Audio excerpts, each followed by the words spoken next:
This is part 12 of A Wolf Amongst Lions by Kallypso. Don't forget to like this video if you enjoy, and subscribe for future stories.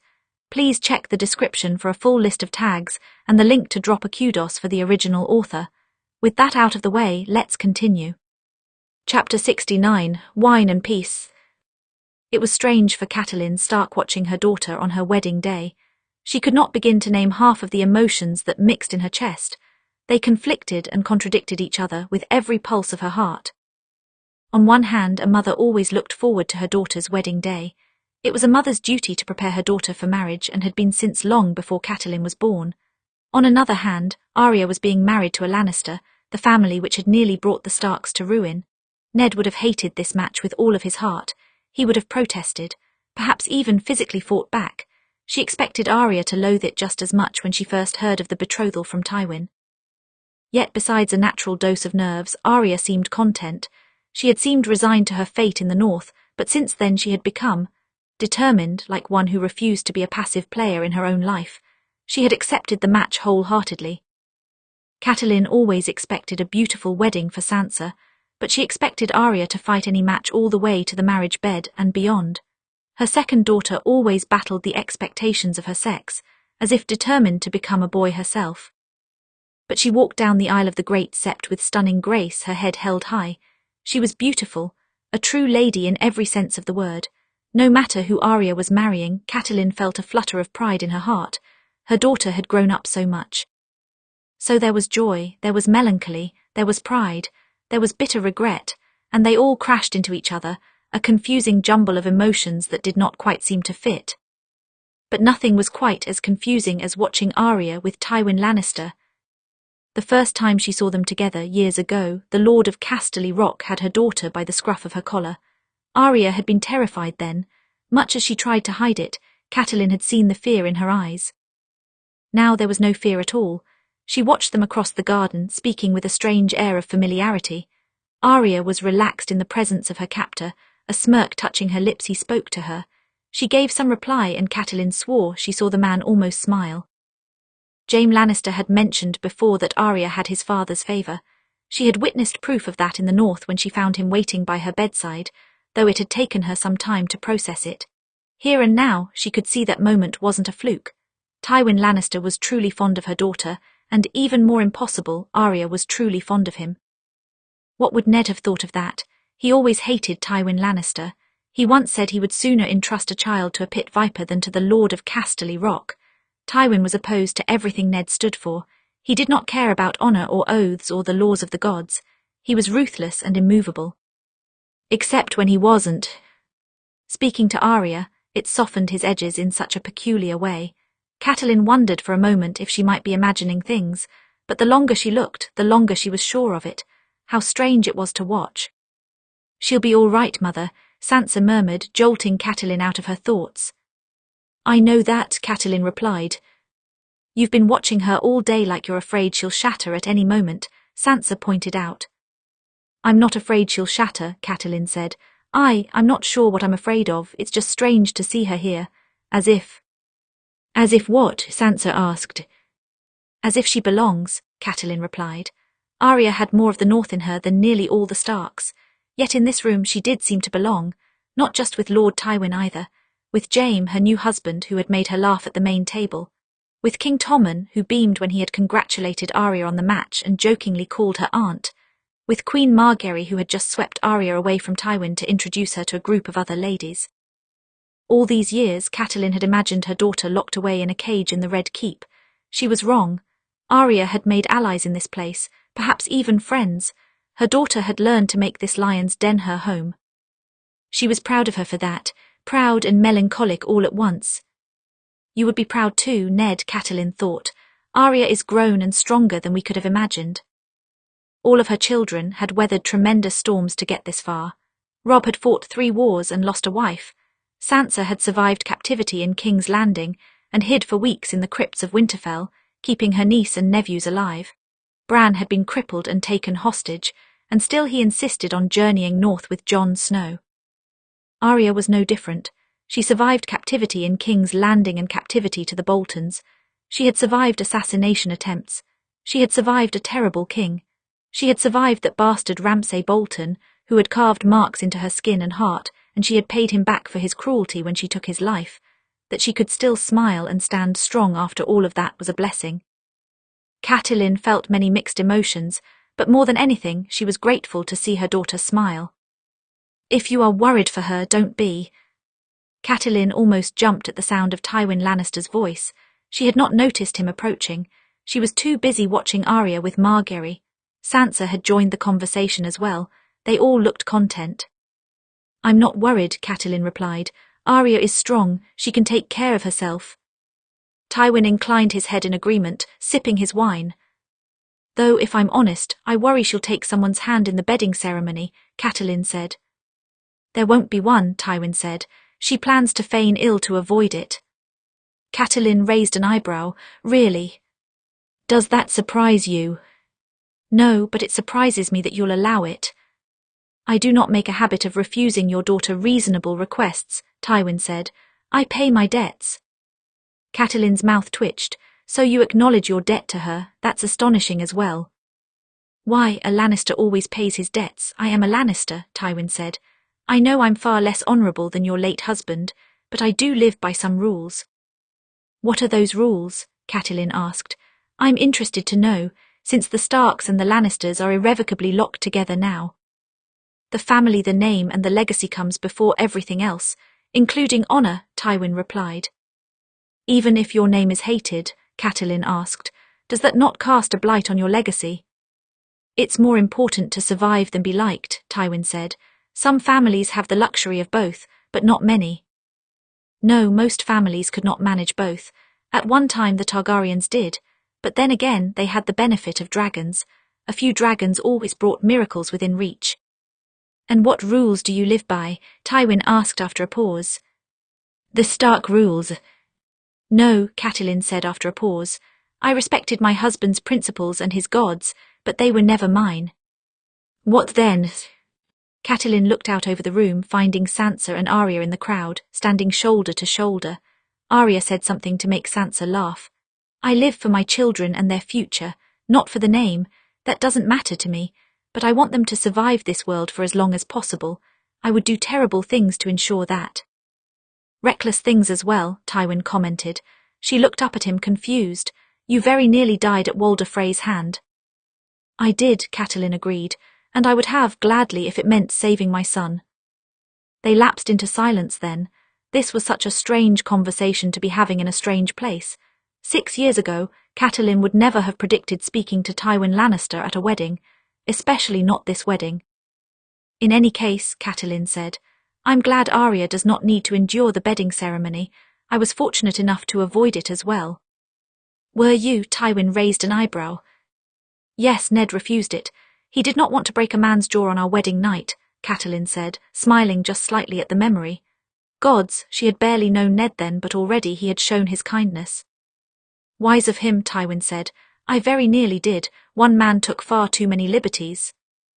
I'm surprised you let the man survive the night, Catelyn said. A shadow of a bitter smile passed over his face. Well, I had no choice. He was king at the time.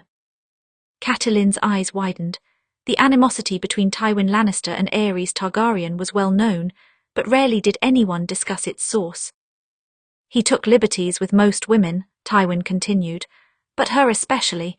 Every time he did, I contemplated the consequences of making him bleed.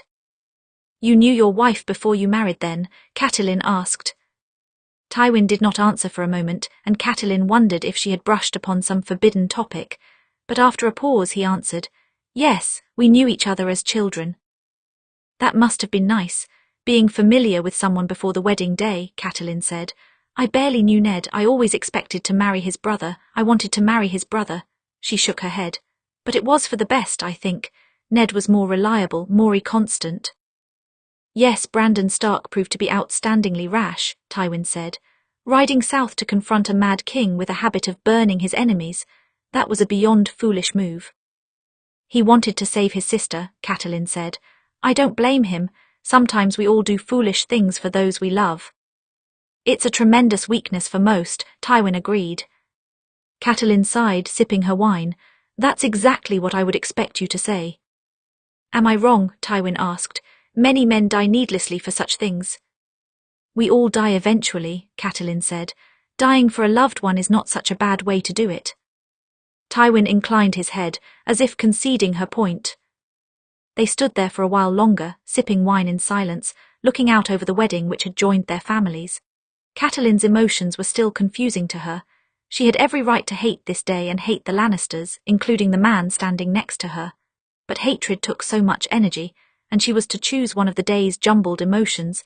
She would rather choose pride for her daughter. So long as her daughter seemed content, she was too. Arya endeavoured to break up her interactions with strangers by latching onto the few faces she knew in the crowd.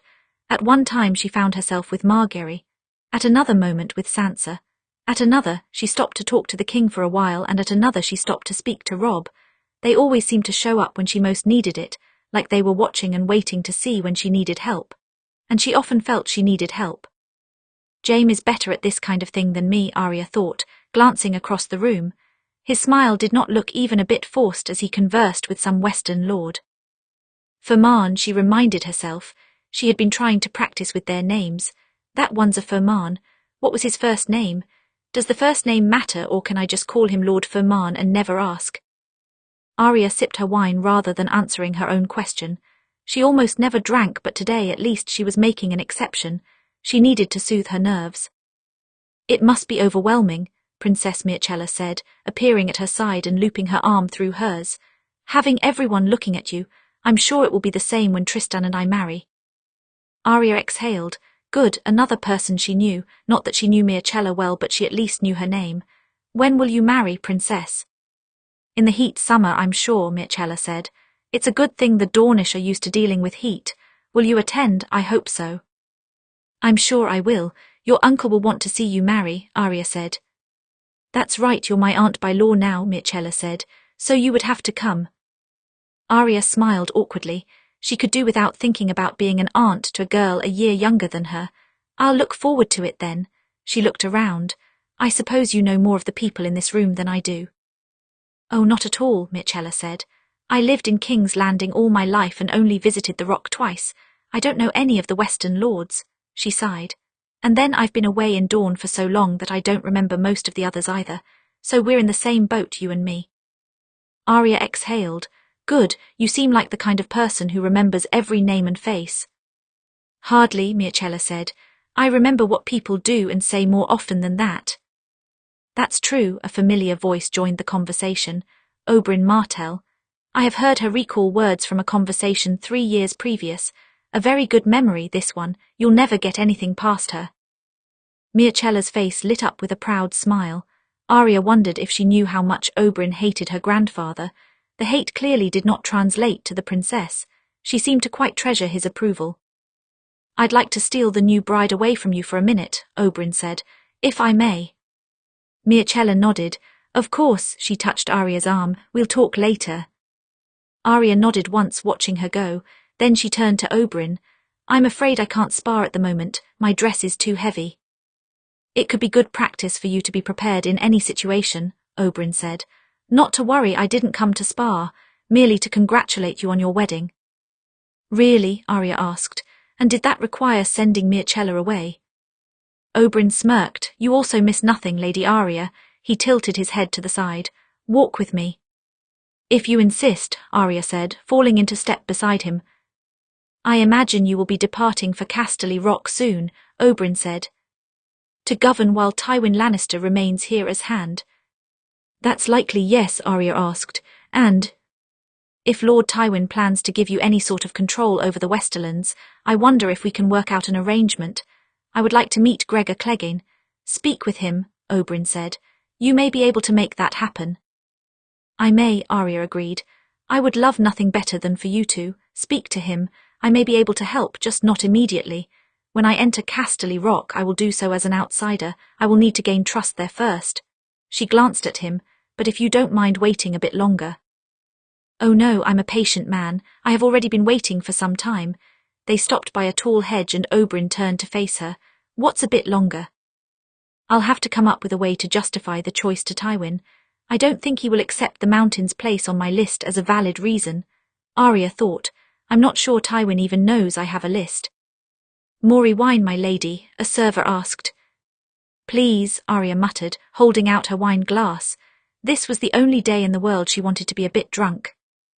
I do appreciate your understanding, Oberyn said seriously. Injecting a bit of that Stark honor into the Lannister family might do it some good. If I can make it through this day, Arya agreed, lifting her drink in a toast. Oberyn looked just over her shoulder, then his eyes narrowed and he reached out to stop her from raising her glass to her lips. Don't drink that, he said softly. Arya's brow furrowed and she turned around to follow his eyes. There was wine spilled on the ground not far behind them and a pitcher in the middle. The same pitcher the servant had used. Just beyond the spill, that servant was walking quickly away.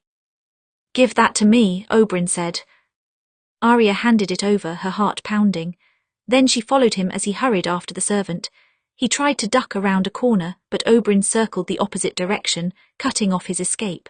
The man's eyes widened when he found Oberyn in his path. Forgive me, my lord, but if you're looking for more wine, I spilt my pitcher. I'm a prince, actually, Oberyn asked. It's a shame you spilt such a good wine. Fortunately, we still have a cup. He held out the chalice. For you, you should taste. I'm a servant, I'm not allowed to, the man stammered. But you've been working so hard all day, Oberyn said. It's much more fit for a lady. The servant's eyes darted to Arya. There was fear in them, and Arya could see that he had very much intended for her to drink it and her alone. Because he tainted it with poison, she thought. Slowly she slipped her left hand up her sleeve, clasping it tight around the knife. Around them, people were starting to notice the scene, stopping to watch the commotion. The guards near the fountain shifted, resting a hand on their swords. Lady Arya was just telling me that she has no more taste for wine, but this is a fine Dornish vintage. You should have a chance to experience it, Oberyn said, his voice deadly smooth. Or maybe you'd just like to tell us who sent you. The man's eyes narrowed. He was caught. In an instant a knife slipped into his hand, but Arya had already drawn her knife from her sleeve. She jammed it down, straight through the man's wrist, pinning him to the table beside them. Fury mixed with fear, and she realized how close she had once again come to death. Who sent you? She snarled. Tell me. The section of the garden around her had gone completely quiet, except for the man's laboured breath. There were guards hurrying toward the scene, and the assassin knew he was almost caught. His eyes flashed. Euron Greyjoy sends his regards. Then he snatched the poisoned cup from Oberyn's hand before anyone could stop him and drank long and deep. Within moments, blood streamed from his nose and his eyes rolled back in his head. He slumped to the ground, his wrist still pinned to the table above. Dead. Arya stumbled back, her vision spinning a bit. A Greyjoy. The Greyjoys were supposed to be dead. Were the gods so cruel as to add yet another threat into her life? There is only one god, and his name is Death, Arya thought to herself. Why is Death trying so constantly to claim me? Jaime, remove her from the garden immediately. She was barely aware of Lord Tywin's voice somewhere close by. Had he been watching as well? A hand rested on her upper arm, and Arya heard Jaime's voice near her ear, soft and calm. It's all right, come with me. My family, Arya croaked out. Don't let them drink anything. After all, there could be more assassins in the garden, and if the Greyjoys were responsible. They won't. Let my father handle it, Jaime said, looping an arm around her and guiding her away. There were guards following close behind them. Everywhere Arya heard murmurs of confused guests wondering what was happening. Arya's gaze darted around, searching for more threats. There could be more. There could be so many more. Then suddenly, the sounds of the garden were gone and Arya was inside the keep, leaning up against the walls. She wasn't quite sure where they were. Her vision had started to black out during the chaos. I'm being foolish, Arya thought. It's an assassin, just another assassin. He's dead. Just another assassin. Why were assassins such a normality in her life? Arya, look at me, Jaime murmured. She felt his hand against her cheek and her vision snapped back into focus. She focused on his face, swallowing hard, slowly steadying her breath. You're not hurt at all, are you? She shook her head. And you didn't drink anything? No, Prince Oberyn stopped me. Arya blinked hard. Did my family drink anything? Are they okay? Guards went to retrieve their drinks. I'm sure they're fine, Jaime said. Seven hells, what are the Greyjoys doing back in this game? Your brother wiped them out. Yes, he did, but Euron Greyjoy was not in Westeros when it happened. Arya looked up when she heard Tywin's voice. He had followed after them, and with him came Robb. She let out a breath of relief. Robb, are you okay? Is everyone okay? They didn't. Everyone is fine, Robb said. Who is Euron Greyjoy exactly, Lord Balon's brother? Yes, but he was banished some time ago, Tywin said. They say he went mad on his voyages. I didn't foresee him being a problem. So he goes after Arya. Why? Robb asked. Why not go after me? Arya is a Stark who just became a Lannister, Tywin said. The Crown charged you to end the rebellion. It's likely he wants revenge on both families and he wanted to make some sort of statement. He's not trying to hide, that's for sure, Jaime said. He had the assassin name him guilty. The fact that he's not trying to hide makes him more dangerous, Tywin said. Jaime, take Arya to your chambers. Lock the door until we're sure there are no other assassins. I'll send guards with you. There was fury in Lord Tywin's voice, real fury. Yet another enemy has shown themselves and challenged the Lannister name. Arya swallowed hard. They were both very tired of dealing with enemies, but the enemies never ceased. Arya had not yet seen her new chambers. It was a room built for two, well furnished and with a very large canopy bed. There was a balcony as well, but Jaime closed and locked it shortly after they entered. It was unlikely anyone could scale the wall, but they did not want to take chances. Once inside, Arya sank slowly onto the bed. Her hands were shaking and she squeezed them tightly together in an effort to make them stop. She watched Jaime move about the room, making sure there was no one hiding in any of the corners. Then at last he sighed and turned to her. Well, that's one way to escape a bedding ceremony, I suppose. Arya let out a single bitter laugh. I preferred my plan of feigning ill. She stared down at her hands. Now I actually feel ill. I know, Jaime crossed to her, kneeling before her on the ground. He rested his hand over her trembling ones. I promise one day our life will know peace. I don't think you can promise that, Arya said, murmured, staring at his hand over hers. Starks don't know peace. Lannisters don't know peace. I'm both. I don't think I'll ever get a chance to rest. Jaime let out a long sigh, squeezing her hands. Maybe one day, but until my father lets us leave we have no choice but to stay here. He rose from the ground. Perhaps you can get some rest now. You didn't get any last night. Not a single minute, Arya said with a weak smile. Jaime rubbed his hand behind his head. And here I told you to try to sleep before I left you. You never listen to me, do you? I don't. You'll have to get used to that now that you're my husband. The word fell into a long pause as Jaime seemed to digest that fact. Arya looked down at her hands. That's strange to say out loud, that you're my husband. And you're my wife, Jaime said. Yet nothing much has changed from yesterday to today, has it? I was almost killed, Arya noted. That's fairly normal for you, Jaime said. I suppose the dress is different, not something you would usually wear. Yes, and it's extremely uncomfortable, Arya said, and heavy. You're sure the weight doesn't come from your knives? I'm sure, Arya said. Do you think I'm allowed to remove it now, or will they expect me to appear later? If they do, you can always slip on another dress. I believe the servants moved your clothing to this room, Jaime said. Thank the gods for that. Arya stood and began to work at the buttons which ran along the back. It required quite a bit of contortion on her part. Her sister and mother had helped her into the dress, but it was difficult to remove it on her own. She cursed a few times before she finally managed to do the top button and began struggling with the next. Do you need help? Jaime asked. You only have one hand, Arya pointed out. Yes, but you can't even see the buttons, Jaime said. Gods, Arya, have you accepted help without putting up a fight once in your life? She glared at him over her shoulder. When I'm unconscious. Jaime exhaled and approached her, working open the buttons with his one hand. Arya sighed and let her hands fall to her side. She was grateful for the assistance, but in the back of her mind, another thought was twisting and turning. They were in this room, standing next to the bed meant to be their marriage bed. She knew what was expected of her. Lord Tywin had given her permission to forgo the ceremony, but the bedding itself, no, that was still meant to happen. Arya's heart thudded against her rib cage as Jaime finished with the last of the buttons. Slowly, she peeled off the outer layer of the dress, leaving her in her white shift. She shivered even though the room was not particularly cold, and slowly turned to face Jaime. Do you think that, she swallowed hard, her voice was soft to her own ears, even after the assassination attempt, they'll expect. I don't know, Jaime murmured. He reached up almost absently, tucking one the curls which had escaped its pin back into place. Perhaps. Arya felt a bit light-headed. She was anxious, not because of Jaime himself but because of the unknown. She had faced so many people in battle. She had fought for her life over and over again, including less than an hour before this moment. But Jaime was right, that was normal for her. This wasn't, the wedding dress wasn't, the role of wife wasn't, kisses and marriage beds and everything else. It was foreign, it was strange, it scared her. Jaime bent just slightly closer to her, his hand cradling her cheek, and Arya closed her eyes, taking a deep breath. She could get through this. She would be fine. It was Jaime, just Jaime. Why would she show weakness here when her life was not even on the line? She expected to feel his lips on hers again. Instead, she felt them pressed gently against her forehead. Her eyes snapped open in surprise, and when Jaime slowly pulled back, she looked up at him, trying to read his expression.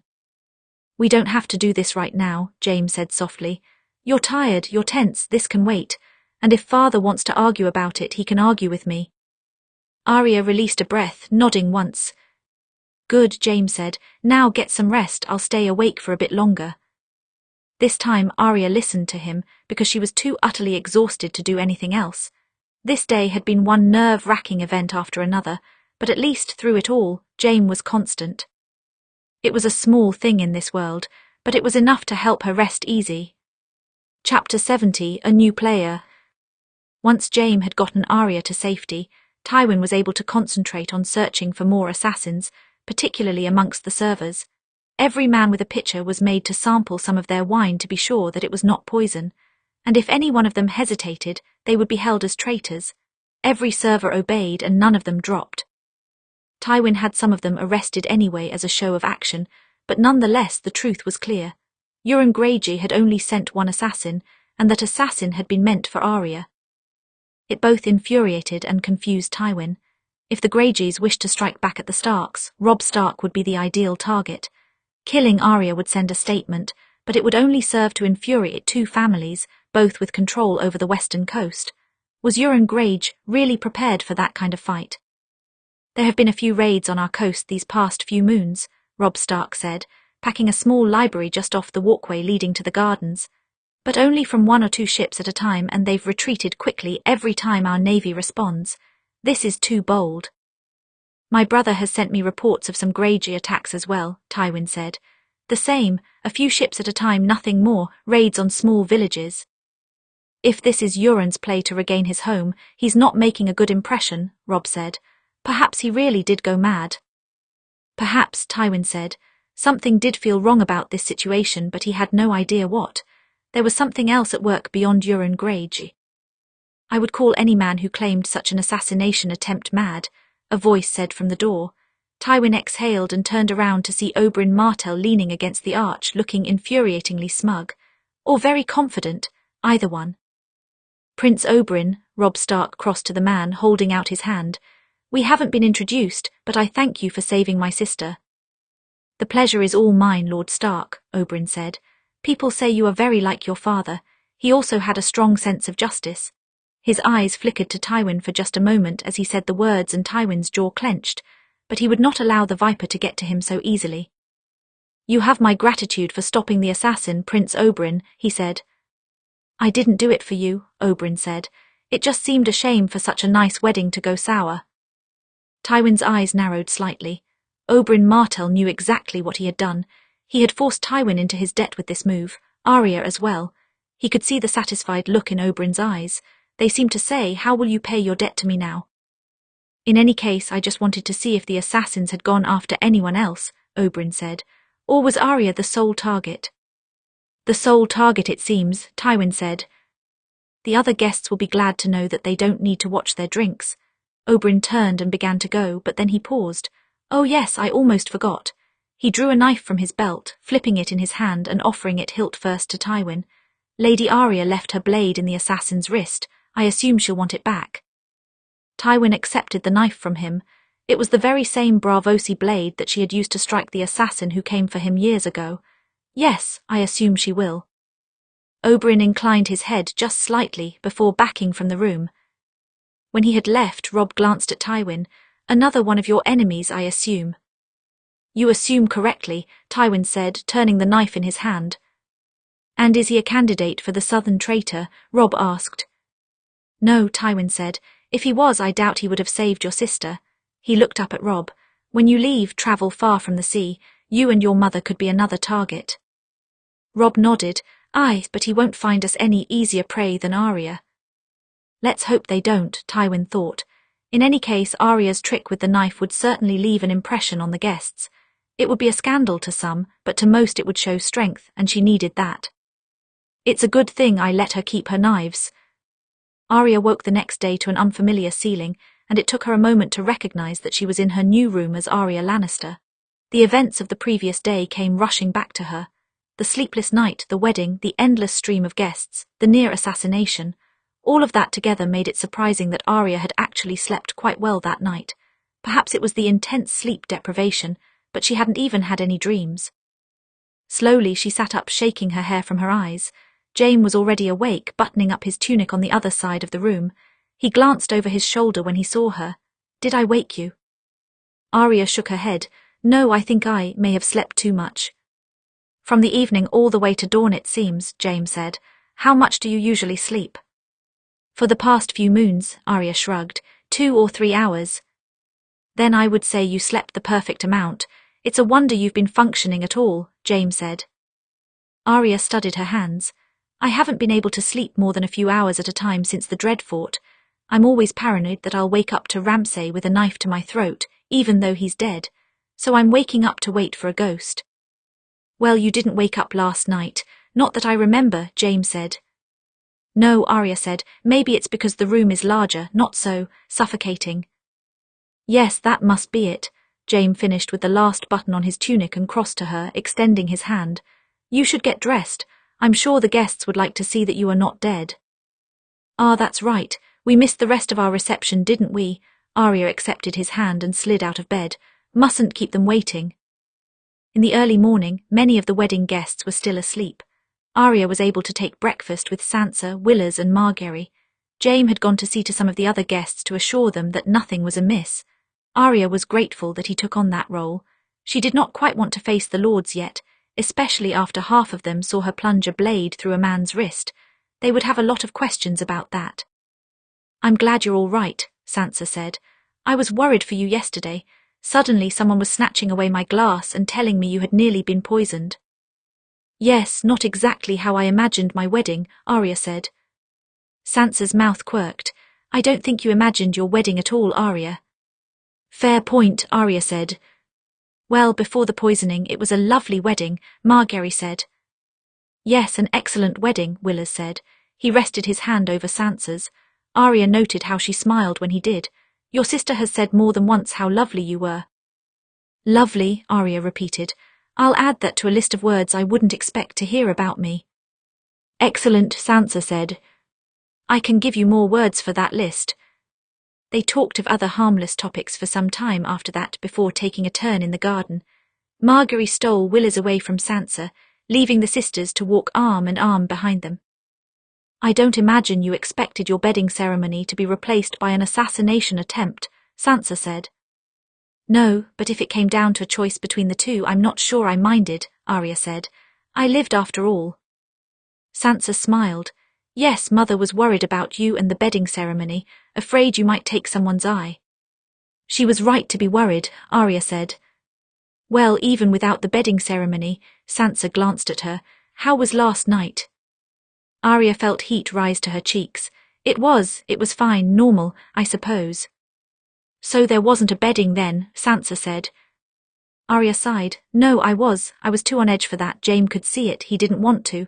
She trailed off, shaking her head. It wasn't a good time. I'm glad to hear he didn't force himself on you, Sansa said. Most men would, especially on their wedding night. I never thought he would, Arya said. That's not the sort of person he is. No, it doesn't seem so, Sansa said. So when will you consummate the match? Arya swallowed hard. At some point, I'm not sure, I haven't exactly planned it. What worries you? Sansa asked. Well, it's strange, isn't it? Arya asked. Especially with Jaime and I like how we are at the moment. I don't want to change anything, it's just complicated. Complicated. That was a word for bedding a man who slept with his sister and had children close to Arya's age. She trusted Jaime with her life and her safety, of course. She knew he would never hurt her. So why did the bedding make her so nervous? I understand. Sansa clasped her hand in hers. I suppose we'll have to wait until our next meeting to talk about such things. Are you leaving soon? Arya asked. In the next few days. Robb and Mother too. After what happened with the Greyjoys, Robb is anxious to return home to the children, Sansa said. Of course, Arya murmured. It had been so nice to see her family again, but she would lose them again soon. She should have expected that, of course. One way or another, she and her family were always parted. Sometimes, when working with Tommen, Tywin could appreciate how much easier he was to handle than the three kings before him. Both Aerys and Joffrey were living nightmares, and Robert had been a drunken oaf who ran the kingdom into debt. Tommen had none of their faults, and he rarely fought against any of Tywin's suggestions. At most, he asked questions in effort to understand, which an admirable quality in a king. In time, he might be able to rule the kingdom without much help, though his excessively kind heart would be his only obstacle. And you're sure that there are no more assassins? Tommen asked. You searched? Yes, the servers were thoroughly questioned. If there is another assassin, they're hiding elsewhere, Tywin said. The boy had asked for a briefing on the assassination plot, wanting to know the full extent of the threat. In any case, none of the servants seem to recognize our man. Varys is looking for more information. You don't think Margaery or I could be targets, do you? Tommen asked. You're the king and queen. You'll always be targets, Tywin said. But targets for foolish people. Kingslaying is a great crime, and I don't think you have done anything yet to earn an assassination. The Crown ordered the destruction of the Greyjoys, Tommen pointed out. Yes, when your brother was king, Tywin said. I don't see why Euron Greyjoy should care who exactly gave the order. Arya didn't. He tried to kill her. To send a message to the Starks, Tywin said. But if you are concerned, I can always give you more guards. Tommen thought on it a moment before he shook his head. No, my current guards are enough. Good, setting that aside, Arya was clearly the prime target, Tywin said. I had plans to send her to Casterly Rock even before the attempt, but now I think she and Jaime must go soon. The Rock is safer than the Red Keep. He tapped his desk. The problem is... My mother, Tommen finished the sentence for him. You're worried about my mother. Tywin nodded once. Arya and Cersei under the same roof was a terrible idea, even if Kevin claimed Cersei's drinking had been improving. If Arya and Jaime were to take control of the Rock and rule in his stead, Cersei could not be there to compete. It would make it more difficult for Arya in particular to gain control.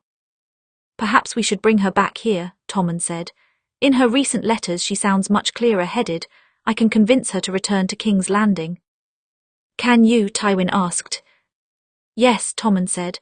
I can travel there on the pretense of visiting the West. I haven't yet as king, and you know Mother will want to see me. Once I'm there, I can tell her she's allowed to come back with me. She says she's missed me terribly. She'll want to be close again. Tommen shrugged.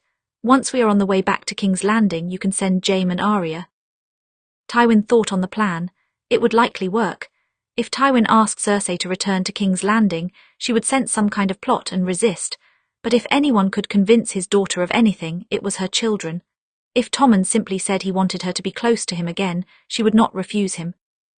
You'll travel with a large escort to protect from any raiders, Tywin said at last, and send a raven once she has agreed to leave, but don't mention anything of Jaime and Arya to her. I won't, Tommen said, and my escort will be large enough. Mircella wants to visit her too, and I think she convinced some of her Dornish guard to accompany her. Which means Prince Oberyn will probably go with them, Tywin thought.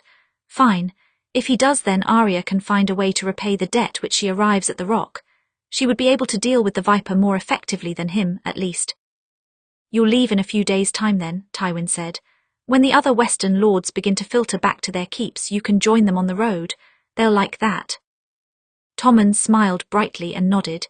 He seemed thrilled that he had come up with a plan on his own, and it was a good plan. After Tywin had sent Cersei away in such a manner, he knew he had driven a permanent wedge between them. It was best to deal with her through her children from now on. She was always difficult to handle. Cersei knew Casterly Rock like the back of her hand. She knew how to sneak in and out without being seen by the guards. All it took was knowing the right passageways. It used to delight her to sneak out of the keep without her father's knowledge. Any small rebellion she could muster was a victory in her mind as a child. Now, as an adult, she had a few more rebellions in mind. She had used the passageway to sneak Euron Greyjoy into the castle. Now he sat across from her sipping wine, an intrigued smile on his face. He was a tall man with a slightly wild look in his eye, just the kind of thing she would expect from a pirate. But if he tried anything, she had her guards close at hand, guards completely loyal to her who would not dare to reveal this conversation to anyone. "I hear that I almost poisoned a young woman at her wedding," Euron said. "But that my assassin failed. You understand that it was surprising to get the news, considering I didn't even know this woman's name." "Arya Stark," Cersei said. "They'll be calling her Arya Lannister now, but make no mistake, she is still a Stark. Your family has a grudge against them, yes." "My family," Euron shrugged. "If I'm honest though, the Starks did me a favor, killed my brother and my nephew. Only my niece escaped and she won't challenge me for the Salt Throne." "The crown will," Cersei said, "and the Starks and my father." "Yes, and I don't think nearly assassinating this Arya helped my situation," Euron said. "If anything, it made them angrier." "They would not have allowed you to take control no matter what you did," Cersei said, "and you don't have the resources to launch a full-scale attack on the western coast." "What do you know of my resources?" Euron said. "I might have more than you think." "You only attack with a few ships at a time," Cersei said. Euron held up a finger. "Different ships every time. No one seems to notice when we're raiding them.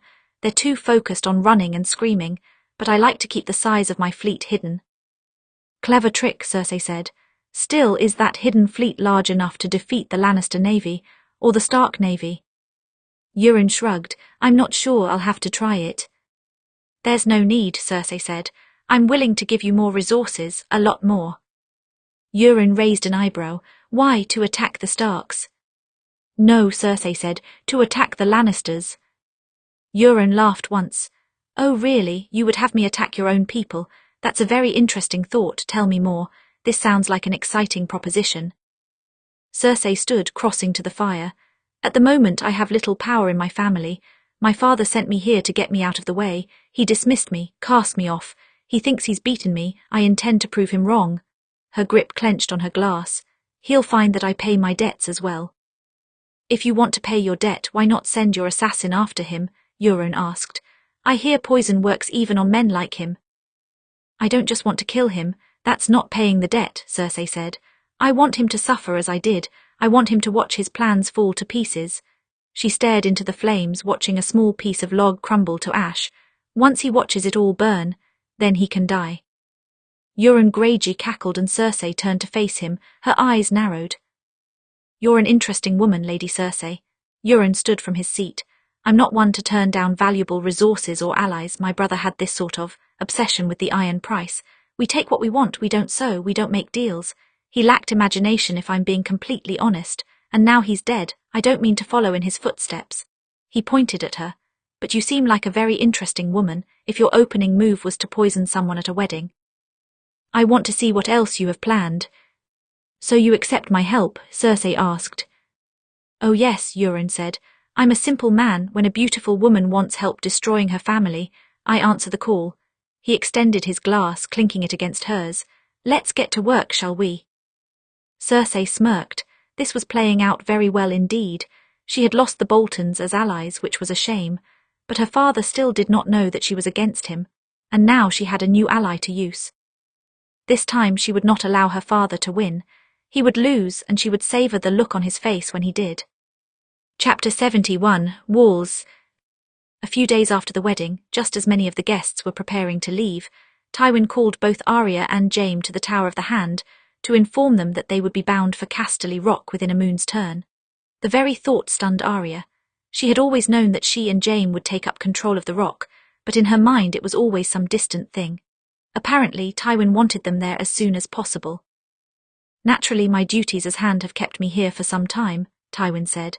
"Kevan has been managing the rock well, but it's time my heir took my place. I'd rather the Lords of the Westerlands get used to you before age takes me." "So this will be a test then," Jaime said. "A test you are not permitted to fail, yes," Tywin said. "In an age of so much change, this is the time to show the country that the Lannisters remain strong."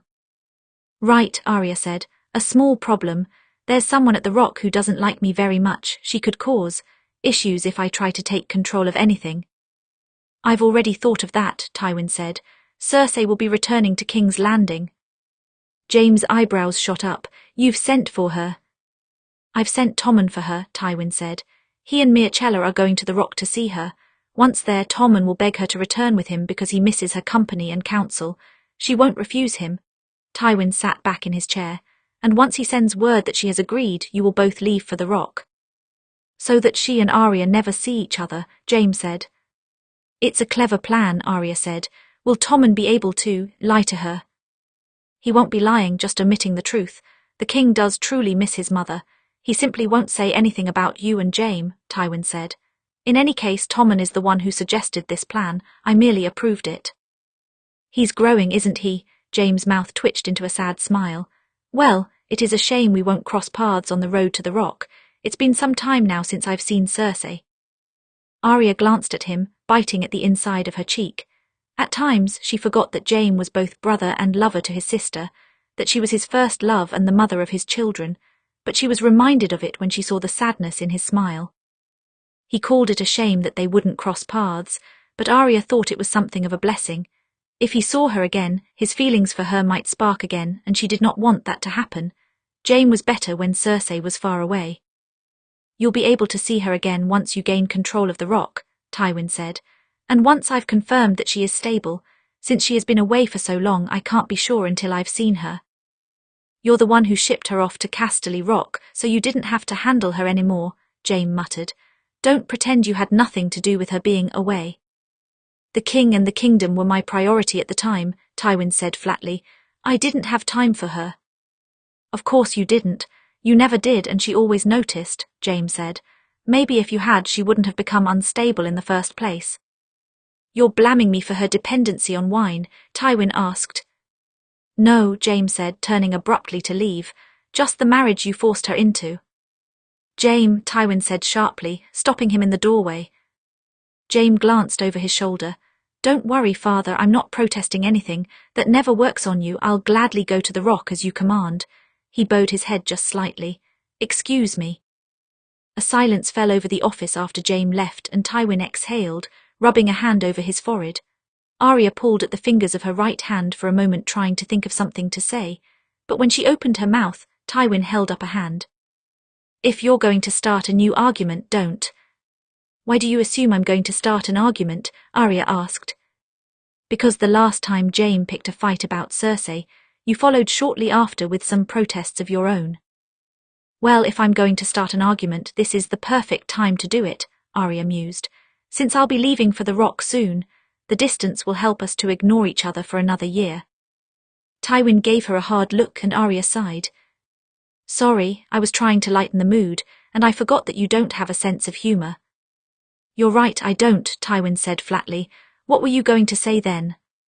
I was just concerned. About me, Arya said. I thought I would have more time to learn about the West and how to govern it, but since I'm leaving for the Rock so soon, I'm not sure I'm ready.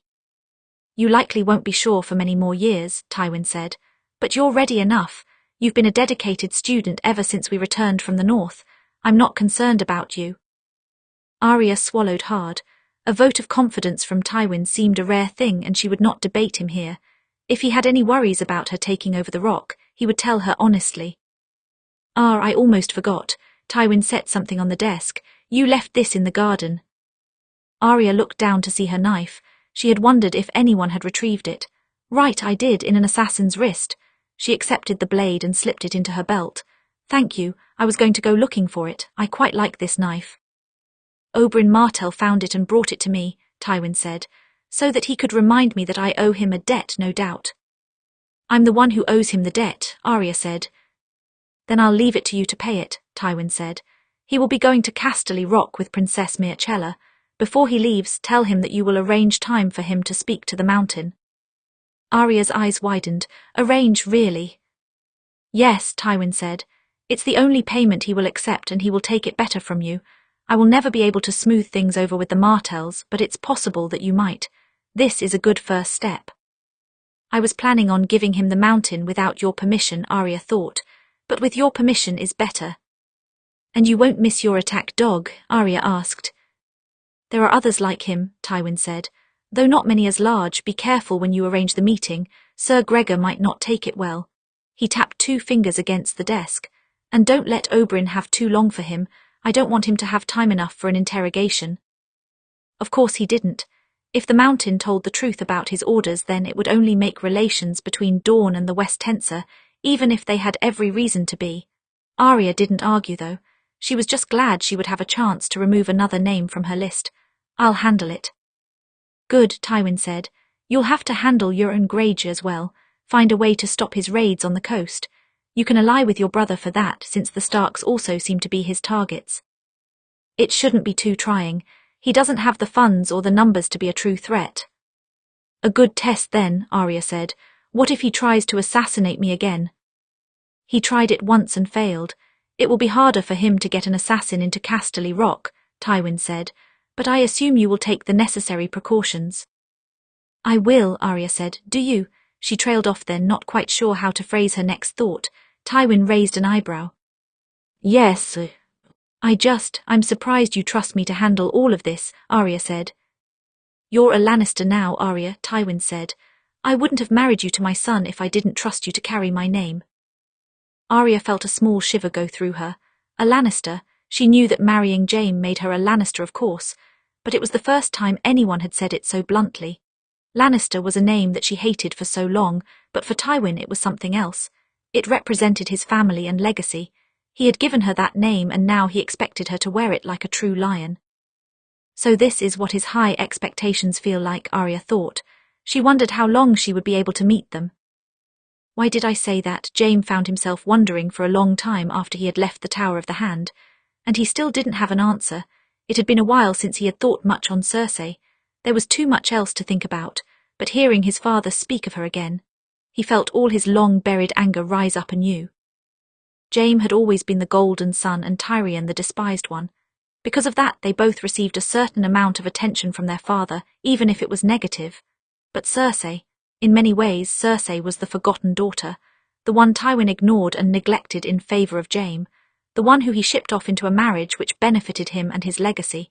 And even though Cersei had tried harder than anyone to please him, to meet his high expectations, he never seemed to notice. More than once, Jaime had seen the effects of his neglect. After their mother died, it was natural for Cersei to want comfort from their father, but Tywin had no comfort to give, and he seemed to actively avoid her. Cersei had turned to Jaime instead. She had poured out all of her woes and grief and tears to him, and Jaime had listened. "You're the only one left who truly cares for me," she used to say. "The only one." Jaime had liked being the only one at the time. He liked feeling needed by her, but at some point he wasn't enough anymore.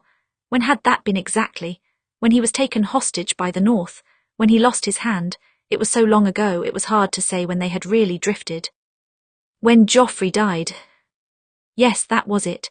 It had started before then, but that was the real moment that they seemed to break. Because Cersei had gone after Tyrion and asked Jaime to stand with her, and he hadn't. So she decided to go on her own and leave him behind. And before they could reconcile, Father sent her away. Jaime exhaled, rubbing a hand through his hair. He caught sight of his reflection in the small mirror on the desk. He had changed a great deal from the man Cersei once loved. He wondered if she still had loved him at all. And did he still love her at all? The door creaked and he turned to see Arya slipping back into the room.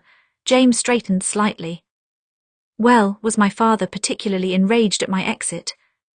"Annoyed is a better word for it," Arya said. "Are you all right?" "Fine," Jaime said. "I really don't know what came over me." "She's your sister," Arya said, rubbing her thumb over the flat side of her Bravosi knife. "His father must have returned it to her. You felt defensive. It makes sense." Jaime nodded absently, sinking down onto the edge of the bed. "Do you still love her?" Arya asked. The question was abrupt and Jaime blinked in surprise, not sure he had heard it correctly. "What?" "You heard me," Arya kept studying her knife. "Do you still love her?" Jaime was silent for a long moment as he tried to think of how to answer. Not in the same way. Cersei and I have changed so much. We can't return to what we had, but yes, in some ways I still love her." Arya nodded once. Her expression was completely detached and impassive, but somehow that felt like a mask.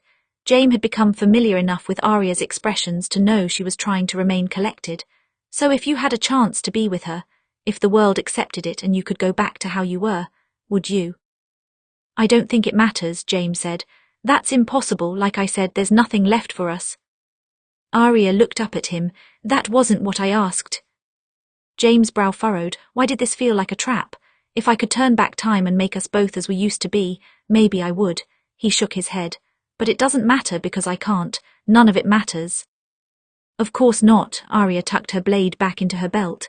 It was just curiosity. Forget that I asked. There was a flat note to her voice that reminded him a bit of his father when was irritated. Jaime rose from the bed. What is it? Arya shook her head. Nothing at all. It was a lie. It wasn't even a very good one. Jaime reached out for her shoulder, but she backed out of his way. Actually, this room feels a bit cramped right now. I need a bit of air. She forced a smile.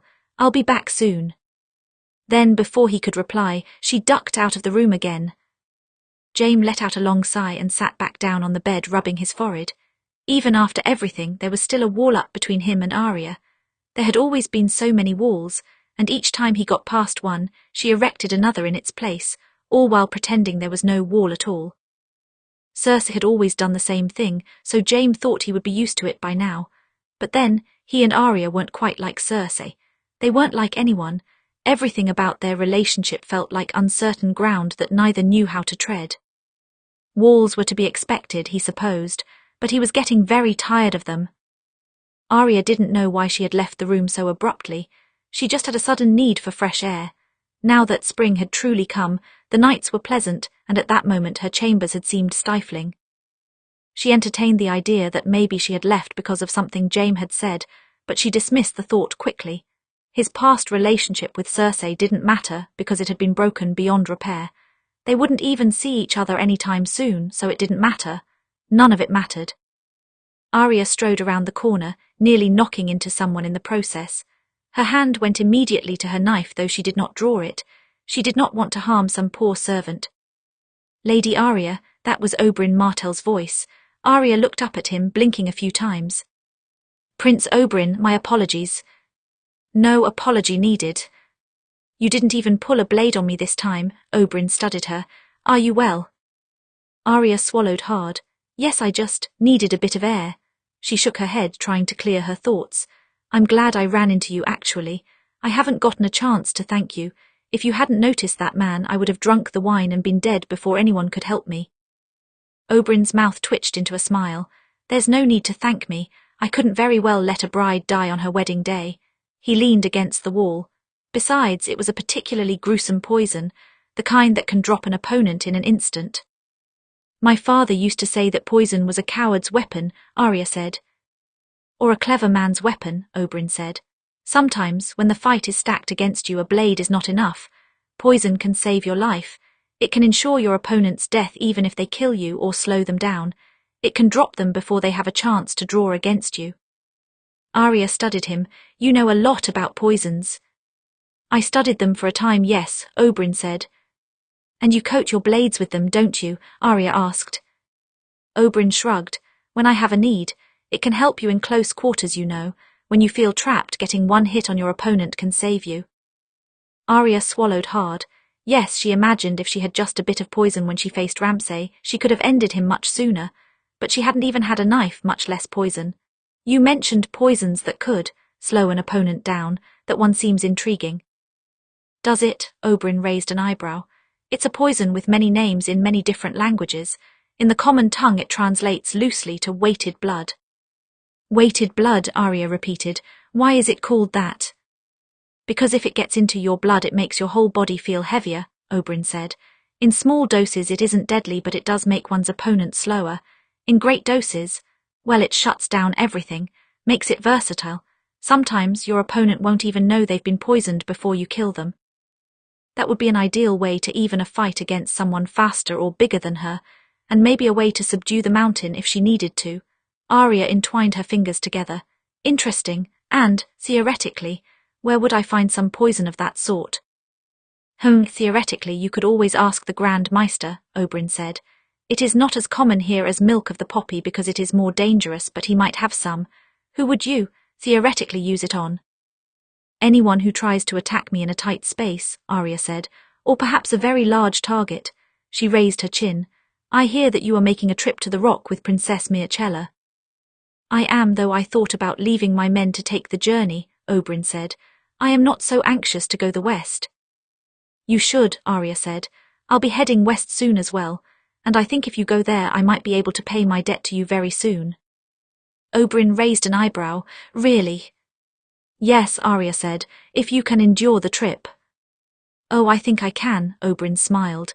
It's very kind of you, Lady Arya, to make good on your debt so quickly. Well, I'm sympathetic to the reward you want, Arya said. You'll wait for me to arrive then. I will, Oberyn said. Good, Arya said. She felt her head clear a bit and some of the tensions leave her shoulders. There were many uncertain matters occupying her. Her marriage, the rock, her new name. But her list was an old, familiar thing, and it was comforting to think of crossing off another name. Chapter 72, The Peace in the Shadows. Over the next few days, Arya once again found herself in the position of having to say farewell. The first of her goodbyes went to Sansa, who needed to return soon to the Reach. After all, she was a new member of the Tyrells, and she hadn't had much of a chance to meet all of the lords and learn the politics of the region. Now that the weddings were over with, it was time for the real work to begin. Best of luck when you go to the Rock, Sansa murmured as she hugged Arya. Send me a raven once you're there and tell me what it's like. I will, Arya said, and if you need anything, just ask. Now that I'm married to Jaime, I suddenly have a lot more authority. That you do, Sansa smiled softly, pulling back at gently squeezing her shoulders. This is where reshaping the world begins, Arya. Arya bid farewell to the other Tyrells as well, including Olenna, who stated that she was glad Arya was not dead so soon after taking on the Lannister name, and Willers, who she charged with taking good care of her sister. Then she watched them depart from the courtyard, hoping that she would be able to visit High Garden again soon. It wasn't very far from Casterly Rock after all. The next day her brother and mother left as well. Of course, her brother was anxious to return home to deal with the Euron Greyjoy problem, since Euron had attacked Northern Shores more than once, but that did not make the goodbye any easier. We'll deal with him together once I go west, Arya told Robb as he prepared his horse. The Lannisters and Starks have a shared enemy again. That seems to keep happening, doesn't it? Robb sighed. At least it keeps us at peace. I'm not eager to fight another war against the Lannisters. You'll never have to, Arya said. I won't allow it. Robb's mouth twitched into a small smile. Be careful, her mother said, embracing her. Whether you're in a castle or on the road, Euron Greyjoy came after you once and he could try again. The same to you, Arya murmured against her mother's shoulder. He could be after Starks in general as revenge for his family. Travel safely and send a raven when you arrive home. We will, Catelyn pulled back to look at her, cupping her face between her hands. Ah, I'll miss you very much. Arya swallowed thickly. I'll miss you too. Take care then, Catelyn said, and keep in touch when you can. You're not technically a ward anymore, so Tywin Lannister can't keep you from us. I don't think Lord Tywin would care about that distinction, Robb said. Well then, if he tries, he will have to contend with me, Catelyn said. Arya laughed once. I appreciate your willingness to fight with him on my behalf, but there won't be a need. I can handle him. Catelyn sighed. Amazingly enough, I think you can. She brushed Arya's hair back. We'll see each other again. Soon, I hope, Arya said. They dragged out their farewell as long as they possibly could. But soon enough, her mother and brother swung onto their horses and made for the gate, along with the rest of the Stark men they had brought with them. Arya watched the gate long after the last Stark banner had disappeared, feeling suddenly very alone. Saying farewell was never going to get easier, no matter how many times she practiced, because in the back of her mind she always wondered if it would be the last time she would see them. She had not valued her last conversation with her father because she had not known it would be the last. Now she was so paranoid that each time she said goodbye was the last time. No, not the last time, she thought, not today. Soon after her family departed, King Tommen, Princess Myrcella and their sizable escort left for the Rock. Margaery elected to stay behind in the capital to attend to matters in Tommen's absence. Usually it would not take long to travel to the Westerlands, but since Tommen planned to make many stops at the various keeps along the way, Tywin estimated it would take about a moon's turn. While they waited to hear if Tommen would convince Cersei to return to King's Landing, Arya returned to her old practice. She worked with every weapon in her arsenal, from the bow to her knives to both of her swords. She sparred with Syrio and Jaime, and even the heir when neither of them was available. And when she was not fighting, she was studying the Westerlands, making use of Tywin's knowledge for as long as she could before she left. She continued to grow stronger and steadier, and she was sleeping much better. She wasn't sure why, but since the wedding she had not had nearly so many nightmares, perhaps because she was no longer anticipating the dreaded event. It was over and done with now. There was still the matter of the bedding, of course, and she and Jaime both seemed to be diligently avoiding that subject. Arya knew that the consummation was important and a natural step, and yet every time she thought of it she grew nervous. If Jaime felt any such nerves, he did not show it, but he also did not attempt to suggest the bedding. She appreciated that at least. Most husbands would have insisted on the bedding by now. Most husbands would not spar with me either, Arya considered, and she and Jaime did an awful lot of sparring. When they did not have words to say, they picked up their swords and any uncomfortable silences turned to easy quips and contagious laughter. Their marriage was forgotten. Their pasts were forgotten. The persistent questions like, what happens now and how will things change between us were forgotten. And for a short while it was just them, together in that familiar room, trying to hit each other with sparring swords. Arya cursed herself for entertaining the notion that things might be quieting in her life, because it was on a very peaceful day that the letter was delivered to Tywin in his office. Arya looked up from a book on the Western economy as Tywin turned the letter in his hand. "Is it from Tommen?" she asked. "From Kevan," Tywin said, splitting the seal with his thumb and unfolding the paper. Then he began to read. Arya studied his face as he did, watching his brow wrinkle and anger burn behind his eyes. She closed her book. "What is it?" He did not answer immediately. He set down the note and unrolled some parchment of his own, beginning to write. Arya stood, packing over to the desk. "Lord Tywin, is the king all right?" "The king is fine. This isn't about him," Tywin said. "Euron Greyjoy has attacked Fair Isle." "The Firmans," Arya said. "He has enough ships for that. I thought he only attacked with a few at a time." "It's not just Greyjoy ships. He has mercenaries as well, expensive ones. I can't imagine how he could afford them." Tywin did not pause in his writing.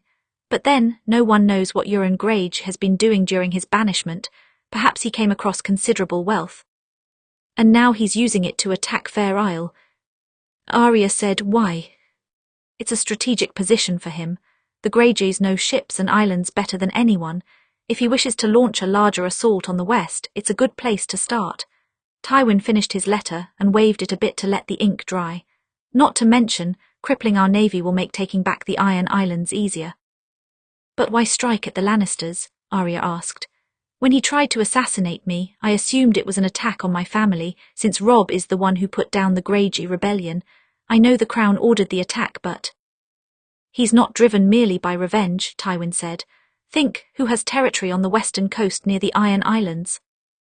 "The Starks, the Tullys and the Lannisters," Arya said. "Correct," Tywin said. "But if Euron has been following the events of the last year in Westeros, he knows that the Starks and Tullys are broken by civil war, making the Lannisters the only major threat to his reclamation of the Iron Islands. Namely our navy, which is based primarily between Fair Isle and Casterly Rock." "So it's strategy, not vengeance," Arya's brow furrowed. "But where does trying to assassinate me play into his strategy?" "I don't know," Tywin said. "The point is that the Firmans have asked for aid from Casterly Rock and the Crown. They have more ships than the Greyjoys, but the Greyjoys are clever, and even if we win, it could be a devastating blow. Better to come in with larger numbers and win decisively." "Right," Arya said. "So what's the plan then?"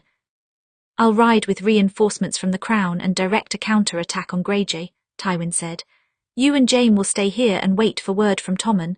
Once he sends word, you will both ride to Casterly Rock." "Do you want us to sit at the rock while you wage war?" Arya raised her eyebrows, incredulous at the notion. "Hardly," Tywin said. "Euron Greyjoy is a dishonourable man by nature and not given to straightforward attacks. He will likely attack us on another front, and when he does, you and Jaime will handle it." "Another front," Arya pulled at the 3 fingers on her right hand, "like Cornfield." Tywin did not reply for a moment. He studied the letter he had written as if to see if the ink had dried. "This isn't the Firman problem. In this case we don't have to choose." He thought for a moment longer. Though the Greyjoys are raiders by nature, and attacking our food would be a wise choice, He would have to travel inland first without being seen, which is difficult with an army of any size. But whether he attacks Cornfield or Silverhill or any other keep, you and Jaime will be prepared to respond. He seemed to judge the ink dry enough and folded the letter and sealed it. Show them what Lannisters do to their enemies. Arya nodded once. I will. Her whole body was buzzing as she left the office and went to give Jaime the news. She could not tell the emotions she felt just then. It wasn't panic, actually. It was nothing close to the helplessness and fear she felt when she faced the Botlons. No, this was a chance to prove herself against an enemy. This time she wouldn't be locked in a tower wondering what was happening outside. She had her blades, she had her health, she had her freedom. She had everything she needed to strike back. Lord Tywin left the very next day, and the capital was abuzz with talk of yet another war. War was beginning to become the norm for the small folk and the nobles alike, though at least for most of them this war was irrelevant. The king and the king's hand being absent from the capital was in some ways unusual, but Margaery was quick to take on the necessary responsibilities. She was the queen after all, and she did not hesitate to sit in for her husband on the Iron Throne. Arya watched her hold court more than once, and she had to admit, she was quite good, the kind of queen that was stern and strong but with a courteous smile. Do you think Tommen is safe? Margaery asked.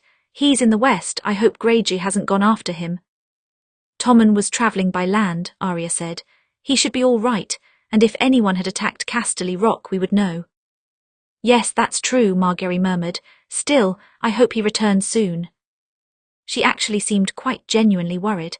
It wasn't that Arya doubted her devotion to Tommen. Perhaps she always assumed Margaery was more devoted to the role of queen than her actual husband, maybe that had truly grown fond of each other with time. Meanwhile, Arya and Jaime waited for word from Tommen or Tywin so that they could know their next move. Jaime was getting more than a bit impatient. We should have heard something from Tommen by now, Jaime said one night, packing around their bed. Besides, this is war. Does it matter if Cersei has left the rock or not? We should ride there today. I'm sure we can keep you two separated. It's a very large castle. As much as I hate waiting, I think it's for the best, Arya said, perching on the edge of the mattress. If we go to the rock, that puts all of the Lannister forces in the same small area. Better to spread out in case the Greyjoys try to attack somewhere else. The Greyjoys don't specialize in land attacks, Jaime said. They swoop in from the sea, they pillage, they retreat to their ships. The Greyjoys took Winterfell once, Arya said. That was very far inland. I wouldn't put it past them. Jaime ran his fingers anxiously through his hair. No, neither would I, but I don't like sitting still in the middle of a war. I don't like sitting still any more than you, Arya stood, stepping in front of him and placing her hands on his arms to stop his packing. He paused, though he seemed ready to keep walking at any moment. But we don't want to rush to make any moves. That's what sent my brother to the twins instead of the Boltons. Jaime let out a long sigh, some of the tension leaving his body. I know, it's just... He trailed off as he tried to find the words. The Westerlands are my home. I should be there fighting for them. Arya bit the inside of her cheek. She knew what he was feeling. When the North was at war, she spent most of her time captive, and when she wasn't captive, she was severely injured. Through it all, she so desperately wanted to fight back. She needed to fight back. Jaime had to be feeling the same thing now. You'll get your chance, she murmured at last, and when it comes to it, I'll fight with you. A faint smile crossed Jaime's face then. I wonder what the Western Lords will think of the new Lady of the Rock fighting in the mud for them. If they are smart, they will think of how grateful they are that I'm defending them, Arya said. Some of the Lords will push back, Jaime said. In the middle of a war, it seems like they should have other priorities. Jaime chuckled, pressing a short kiss to her forehead. That was becoming a more common gesture between them. It had ever since their wedding night, maybe because her forehead was the easiest thing for him to reach. Thank you. Arya's brow furrowed and she looked up at him. For what? You managed to take my mind off of more pressing matters, Jaime said. Arya's mouth twitched into a small smile. I'm returning the favour. You've done the same for me. The next few days continued without word. Then at last they received a scroll from Tommen. He was safe at Casterly Rock, but Cersei was worried about him leaving again in the middle of the war. Raiders had periodically come inland and travelling could put Tommen in danger. Arya hated to admit it, but Cersei had a good point. Raiders would see a royal procession and seek to steal a hostage from among them. Tommen would be an easy target. That left Jaime and Arya with a dilemma. Did they wait in King's Landing for Tywin's orders, or did they go to the Rock, despite the presence of Cersei? I don't think Cersei would have time to fight with you while the Greyjoys are knocking on our door, Jaime said. She has better priorities than that. No, I think she would make peace, Arya said. Still, something felt off. Something kept telling her to wait in King's Landing to hear more. If they left for the Rock now and Tywin sent word, they might miss his instruction. But I'm not sure. Father did tell us we should go to the Rock when we heard from Tommen, Jaime pointed out. Yes, he did, Arya pulled at her fingers. Let's wait a few more days. If we hear nothing else, then we'll go. Jaime seemed satisfied with a few days, and ultimately Arya's instincts proved true. The very next day they received a letter from Harry Swift from Cornfield. Greyjoy raiders had surrounded the keep and were threatening to put the Cornfields to the torch in a fortnight if they did not open the gate. Arya felt almost as if she was in a dream. First the Fermans, now the Swifts. This was the exact scenario that Tywin had given her before. The Fermans and their navy, the Swifts and their corn. Who do you choose? Who do you save? She had asked him once if the scenario would ever play out, and he had insisted it was unlikely. After all, there usually wasn't a situation where the Lannisters could only send one army one place. And yet. This cannot be a coincidence. This really is exactly like the Ferman problem, Jaime sighed from where he was packing his things. They were meant to ride out that night. There was no time to rest. I suppose my father really does plan for everything. Arya blinked and slowly turned to look him. Did your father test you with the Ferman problem too? Oh yes, he tested all of us with it at one point, Jaime said. One of his favourite trick questions. Gods, it's been years since I thought of it. Did he really test you with that same dilemma? Yes, Arya said, her voice a bit soft. Yes, he did. A choice between food and military, Jaime said. I got the answer wrong, which wasn't much of a surprise. Jaime exhaled. And then he used it as a moment to lecture me on how I valued military strength too much. Arya rubbed her palms together. Did he give Cersei the Ferman problem? Oh yes, he tested Cersei as well. She got it wrong just like me for much the same reasons, though I recall father was harsher with her. She raged about the problem for days afterward, Jaime said, about how he would have called her wrong no matter how she answered, about how it was a foolish question, about how I couldn't find the right answers either, so why should he be so cruel to her? Jaime exhaled. I can't believe I forgot about that whole ordeal. It seems a long time ago. Yes, a long time ago, but Cersei seemed like the kind of person who would remember such a slight. Another lecture from her father about how she could never be his heir, she would never forget it. She might even use it against him. It was like the last piece of a puzzle that had been tormenting Arya for many moons. Suddenly it clicked into place and she saw the whole picture. The mysterious southern traitor working with the Boltons, the plot to marry her to Ramsay, the assassination attempt, the current attacks. Now she understood, and she hated herself for not seeing it sooner. How had she not seen it sooner? Cersei was the southern traitor. She was one of the few who knew about Jaime and Arya's engagement right from the beginning. She had a motivation to strike at the north. She had motivation to strike at her father after he had sent her away. She had reason to believe that Arya's abduction would provoke her father into action. She had been at the Rock without much supervision and had the resources to fund the Boltons in their rebellion. The Martells, the Tyrells, Varys. None of them had quite fit the mould, but she did. It explained so many other things as well. An attempted assassination on Arya seemed like a vengeful move because it was. Cersei was working with Euron Greyjoy, but she was the one who wanted Arya dead. She even had the assassin blame Euron to cover up her part in it, because she knew if the assassin's employer was left mysterious, someone might suspect her. And now the Greyjoys attacked the Fermans and the Swifts, just like in the old trick question her Tywin gave to her many years ago. This was Cersei's challenge to him, as if to say, you tested us. Now it's your turn to solve the Ferman problem, father. The knowledge absolutely rocked Arya to her core, and she stood absolutely still and silent in the corner, unable to process all of the emotions she was feeling. Shock, confusion, anger, hatred. Cersei was the reason the Boltons had taken her. She was the reason that Taliesin had been killed and her home split by civil war, because she gave them resources, because she gave them a push to act on their anger.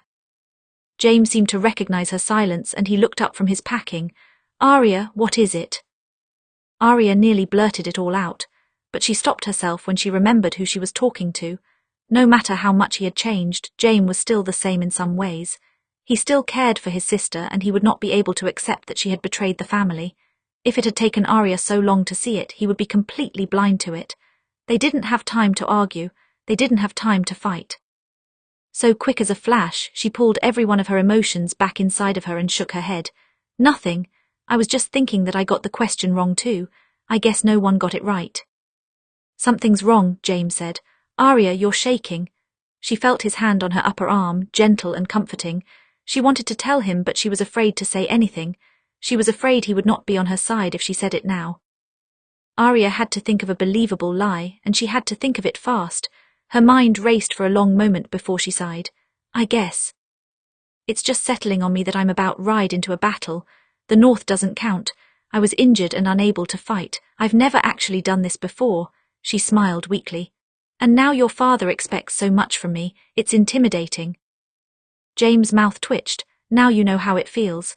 He squeezed her arm lightly, then stepped back to organizing his things. You'll meet his expectations. You have a better chance than any of his children. It took everything in Arya not to let out a breath of relief. He had bought it. Thank the gods he had bought it. It wasn't as if she didn't plan to tell him. Of course she did. But she needed time to process her theory on her own to make sure that it was infallible before she told Jaime. He would accept nothing less than certainty. And if Arya sowed the seeds of doubt into Jaime's mind now, he would not be able to focus on saving Cornfield. He would want to rush immediately to the Rock to see if Arya was right. No, first they would ride to Cornfield and deal with the raiders, and then they would ride to the coast to find Lord Tywin. By then, Arya would be ready to tell them what she knew, and they could come up with a strategy together. But for now she set to packing, trying not to let any of her thoughts show on her face, but the truth still staggered her. Arya had underestimated Cersei's ability to work in the shadows and her hatred of her. She would not do so again. You ruined my home and you nearly ruined me, Arya thought as she strapped her knives to her belt. But I'm a Lannister like you now, and I'm going to pay that debt. Chapter 73, Enough. Arya did not have much time before they left King's Landing, no more than an hour, so as soon as she had a chance she slipped away from Jaime and went to the Tower of the Hand. There she wrote a letter to Lord Tywin, detailing her theory about Cersei. As she wrote it out, it only seemed more likely, and yet she knew that Tywin would be easier to convince in person. She did not intend to send this letter right away. It was only in case of emergencies. After she wrote the first letter, she wrote two more, one to Sansa and one to Robb. It explained her suspicion of Cersei, but in fewer words. She knew that they would not need any convincing at all. When she had finished the letters, she went to the Queen's chambers. Margaery was fortunately still awake, though quite surprised to see her there. Lady Arya, what brings you here at this time of night? I don't have much time, Arya said. May I come in, please? Margaery nodded and stepped aside, murmuring a few reassuring words to her guards before she closed the door. I thought you and Jaime were meant to leave tonight. We are, but I needed to give you these first. Arya handed her the 3 sealed letters.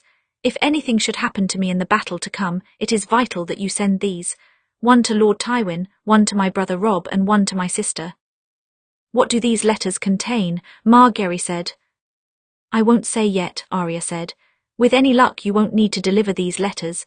I hope to speak to Tywin in person, but I won't leave it to chance. As I said, if something happens, I'm trusting you to send them.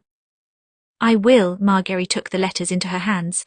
Does this have something to do with the war, or something to do with Tommen? No, nothing to do with Tommen, not directly anyway. Arya's brow furrowed. You've been very concerned for him lately. Margaery straightened slightly, lifting her chin. He is my husband. It's a wife's duty to be concerned for them. Please, Your Grace, I know the difference between duty and genuine worry, Arya said. You're good at blurring the line. Most people can't even tell, but I can. Margaery exhaled, dropping her gaze, her hand pressed against her stomach. I'm pregnant, that's the reason. Arya's eyes widened. She supposed it wasn't a surprise. Tommen and Margaery had been married for a few years now, and producing an heir was important in any royal line. She glanced from Margaery's hand to her face. Have you told anyone? The Grand Maester knows, but it hasn't been announced. I hoped I might be able to tell Tommen in person, she said. You will, Arya said. He's not the one in danger. Even if Cersei was trying to rip apart the Lannister family, she knew the woman would never hurt her children. She was keeping them at Casterly Rock until after she had won her game, but they were not her intended targets. Margaery nodded once, pressing the letters to her breast. "You can leave it to me. If anything should happen to you, I'll send these letters. But be sure that nothing happens to you, Arya. Tommen would miss you dearly." She swallowed hard. "And so would I." Arya gave her a small smile. "I will do my best," she bowed shortly. "I must go." Once she had delivered the letters, she went next to Grand Maester Pycelle. The old man was still in his office when she arrived, bent over a very large book. He had blinked a few times when she entered. "Ah, Lady Arya, how may I help you?" "I need something from your stores," Arya said. "I believe it's called weighted blood. I hoped you'd have some." The Maester looked taken aback. "A dangerous substance. Why would you ever need such a thing?" "Because I will take every possible weapon into this fight," Arya said. "I won't make the mistake of playing fair when I'm dealing with Cersei." But she knew she could not say that, so instead she shrugged. "Lord Tywin's orders. He said I should deliver him a vial. I don't know what he needs it for. I did not presume to ask." "Well, if Lord Tywin needs it, of course." The Grand Maester stood slowly to his feet and creaked over to a long shelf. He had vials of all different shapes and colours. His wrinkled old fingers closed around a small red one with a silver top, and he passed it to Arya. "Travel with it carefully. There is only a small amount, but it is potent." "Can it do damage just through the skin?" Arya asked. "No, but it is most dangerous when passed through the blood. If it comes in contact with any open wound, the effects will set in quickly and the victim will be dead within an hour," Pycelle said. "It works in a drink as well, but the effects take longer to set in. A few drops will only paralyze someone briefly. Any more will be deadly." Good, Arya thought. It will go well on one of my knives. She would have to thank Oberyn for this suggestion later if it happened to save her life. "Thank you," Arya said. "I'll be careful." With the poison in hand, she returned quickly to her room to gather the rest of her things with only a few moments to spare. And despite the fact that she was about to ride out to war, she felt calm. Even if she died, Cersei's treachery would be known to the people who mattered. And if Cersei made the mistake of trying to take Arya alive at any point, well, she would have a poisoned knife up her sleeve. She would not go down without taking Cersei with her. Cornfield was 3 days of hard riding from the capital, and they stopped only for brief breaks to rest and eat. The Greyjoy raiders had promised to burn the fields in a fortnight. Considering the time it took the Raven to deliver the letter, they likely only had a week remaining to them. Maybe more, but they did not want to take the chance. Arya did not complain on the trip. She was used to functioning on little sleep ever since the Dreadfort, and thoughts of Cersei kept her alert and determined. She spent many hours of the ride turning over her theory in her mind, trying to find any possible holes. Anything that Cersei couldn't have known or something she wouldn't do. But this all fit her perfectly, and Arya could not find any gaps in her theory. She rehearsed arguments in her head nonetheless. She knew exactly the kinds of things that Tywin would counter with. He would deny that Cersei would ever stand against him. He would ask why it should matter to Cersei that her brother marry. He would ask why, if she was so angry at him, she attacked the North first. And for each theoretical argument, Arya created a counterpoint in her mind. When they had no choice but to rest, they stopped and made camp. There was no time to visit any keeps along the way, so usually they ended up just outside small villages. Whenever they were paused, Arya could always sense the soldiers sneaking glances at her over their shoulders. It was strange for a lady to travel with the army. No doubt they had expected her to take a gentler path toward Casterly Rock. What purpose, after all, could Jaime have for bringing his wife along to war? She bore their stares, but she also stayed near the edge of the camp to avoid them, or in the tent that she and Jaime shared. "None of them have questioned me directly, at least," she muttered. "It's the lords that will give you trouble, not the soldiers. They would never question a Lannister," Jaime said. "Well, not out loud," Arya said. Jaime inclined his head but did not argue. Arya did wish that she had more of an opportunity to take in the landscape of the West. This was the place she had been reading about for many moons now, and it was the land she was meant to govern. The mountains against the sun, the rocky terrain racing beneath her as she rode, the sparse forests and the little villages set between them. This was a place unfamiliar to her, and yet she would soon call it home, and the people who populated it would be her subjects. She could not help but watch the small folk, trying to see how they went about their days and lived their lives. The small folk were just as interested in her as she was in them. Of course, Lannister soldiers attracted attention and most could recognize Jaime just from the stories. He was a very distinctive man, but Arya was an unfamiliar noblewoman travelling with an army wearing breeches rather than a long, beautiful gown. She wondered if they knew who she was. Did they know of Arya Stark or Arya Lannister, or was she just a passing face to them? When they reached the southern corner of the westwood one morning, Jaime commanded that they stop and make camp, even though they had only been riding for a few hours. While Jaime gave orders to a few of his men, Arya paced to the edge of the perimeter, taking a long draught of water from her canteen. They had stopped very close to a ruined little village that was only half standing. A few paces away, a carriage was overturned, but Arya caught a flash of movement from beneath. There was a wild-haired little girl there, peering out at her with large, frightened eyes. Arya tilted her head to the side, studying the girl. She looked half-starved and perhaps was hopping to steal some food from the soldiers who had just arrived. Arya did not like to think of what would happen to the child if she tried. The soldiers would. Someone bumped into Arya, and she was distinctly aware of something slipping into her pocket. In a flash, she spun, catching the wrist of the culprit, only to find a boy not much older than the girl under the carriage. He squirmed, his eyes wide and desperate, staring up at the hand that might be cut off if he was turned in for thievery. Arya looked from the boy to the girl under the carriage, who watched the scene with bated breath. Then she exhaled and fished a coin out of her pouch. "You tried the wrong pocket." She pressed the coin into his hand. "Get something to eat for you and your sister." The boy stared up at her in wonder, taking a few steps back. Then he turned and scrambled back toward the cart. His sister joined him and they disappeared from sight. Making friends with the small folk, Jaime asked from behind her. Arya stuffed her hands in her pockets. "They were hungry, that's all." "Yes, they were hungry. I suspect the raiders took everything of worth," Jaime said. "So they were here," Arya said. "Oh yes, burnt-out buildings, villagers who look like they've seen hell, starving children. The Greyjoy raiders certainly played this unfortunate town a visit," Jaime said. "Which makes it ideal for camp. You and I will ride with a small group from here. The others will stay hidden in the trees." "Why?" Arya asked. "I suspect the raiders are hiding somewhere where they can watch the keep. Best for them not to see us coming with any sort of army. They could panic and set the field ablaze too soon," Jaime said. "The chance of being discovered here is low since the village has already been attacked. It's unlikely they'll attack the same place twice. Nothing valuable to take. Not to mention this part of the woods gives them a terrible vantage point. If I were to guess, they've taken the high ground. Somewhere where they can keep watch on the fields and the keep. I have a few ideas." "Oh," Arya blinked a few times. "Yes, that makes sense." "Don't look so surprised."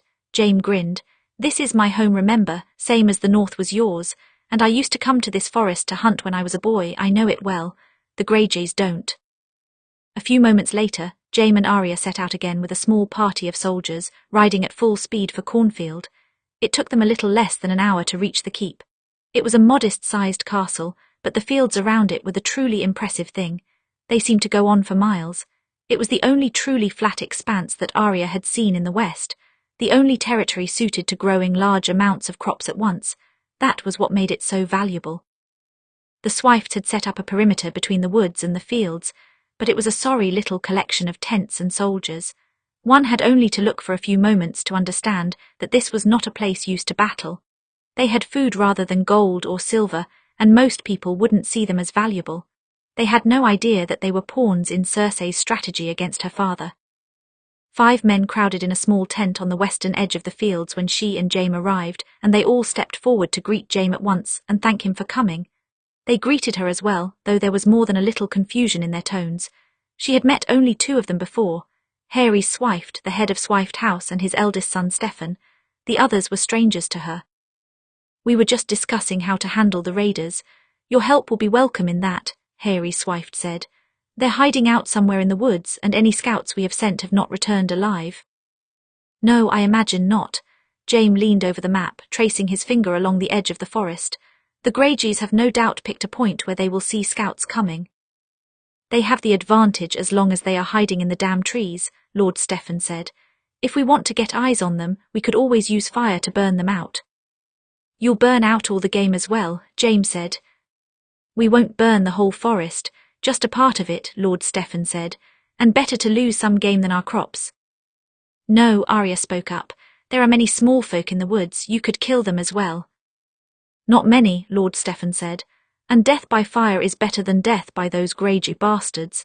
If you can't stomach it, I insist you make your way to the keep and stay there. Arya's eyes narrowed slightly. And what makes you think that you can insist I do anything? The man faltered for just a moment at the look on her face. I only meant, you'll be more comfortable there. I did not ride 3 days and nights for the comfort of your hall, Arya said coolly. This tent suits me fine. Continue, my lord. There really is no need for you to be here, another man spoke up. She didn't know this one. I understand you wish to involve yourself in Western politics as soon as possible, but you will learn more in the keep than on the battlefield. Arya did not reply, nor did she move. She stared at him, calmly though her insides burned with fury, and the man had the gall to turn to Jaime. My lord, if you could reason with your wife. That's an intriguing notion, Sir Humphrey, Jaime said. He glanced at Arya. My lady, do you want to go to the keep? No, she replied without any pause. Well, there you have it. I suppose she'll have to stay because I insist. A cold sort of smile crossed his face as he turned back to the knight. Don't ever question my wife like that again. The man faltered and stammered out an apology. A strange sort of pride welled up in Arya's chest. Even if she could stand on her own, it was comforting knowing that Jaime stood with her. My apologies for my sons, Harry's wife said quickly, though he seemed to apologize more out of fear for losing support than any actual guilt. They will mind their tongues from now on, of course. Very sorry. He ran a hand over his balding head. Besides, burning the woods would be foolish. The spring has not brought near enough rain, and the fire from the trees could spread to the fields. We could dig a trench from the river, perhaps, but we do not have the time. No, and losing our first crop to a fire of our own making would be devastating. My father would not be pleased if we had to fall back on the reach for help again, Jaime said. How many raiders did you see? More than 100, perhaps, but not much more, Lord Swift said. How many men do you have at your disposal? Jaime asked.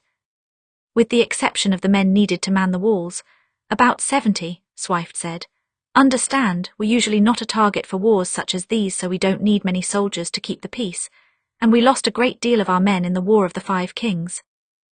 That's quite all right, Jaime said. We rode with 100 men. They are hidden in the woods for now and keeping a close watch for any scouts. Our forces combined should be able to counter them. If we can find them, Sir Humphrey said. You know the woods can be treacherous. I do, but the Greyjoys will almost certainly have taken the higher ground, which in this case would be, he tapped his finger on the middle of the forest. Here, Lion's Hill, the highest point in the forest, and you can easily see cornfield from there, and it's an easier position to hold since it's surrounded by valleys. I'll bet anything they're hiding there. Yes, of course, that makes sense, Lord Swift said. Puts us in a bad position. They'll see us coming if we move to make any attack, and they'll have time to prepare. No doubt they have skilled archers. Can we attack at night? Arya asked. It would blind their archers. I've thought about it, Jaime said, but it would blind us as well. In the chaos, it would be hard to tell an enemy from an ally. What we need is a way to force the raiders into a valley. He glanced at Lord Swift. What exact warning did the Greyjoys give to you? That if we did not open our gates in a fortnight, they would burn the fields, Lord Swift said, and that if we tried to attack, they would do the same. We only have one shot at an attack. Yes, but we have a good shot, Jaime said. They'll be looking for you to prepare for a fight. Once you make for the woods, they'll want to keep their promise and burn the fields. To do that, they'll ride down the southern side of the hill. It will put them practically right next to the cornfields. They could burn them before you have time to turn. How does that give us a good shot then? Lord Stephen asked. Because my men will be hiding in the valley, Jaime said, waiting to intercept them as they go for the fields. The men in the tent seemed to consider this for a long moment. Sir Humphrey was the first to raise a question. What if they don't go for the fields? What if they keep their position and kill us first? Well then, my men will still be able to charge up the hill and flank them while they are focused on your people, Jaime said. Either way, it will be a surprise attack. And you're sure the Greyjoys won't notice your approach? Lord Stephen asked. Not if you make a big show of preparing for an attack. It will keep them distracted, Jaime said. It's vital we keep them focused on you and not us. You could send scouts to the northern valley, Arya said. Make it look as if you are going to attack from there. Then they'll watch the place more closely.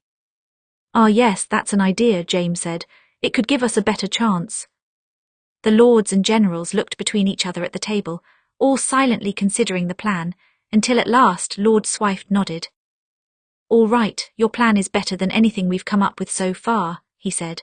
"At dawn tomorrow, we'll begin readying the troops. Then we'll see if your suspicions about Lion's Hill are correct, my lord." Arya smiled to herself. Sometimes she forgot that Jaime was a capable soldier and strategist.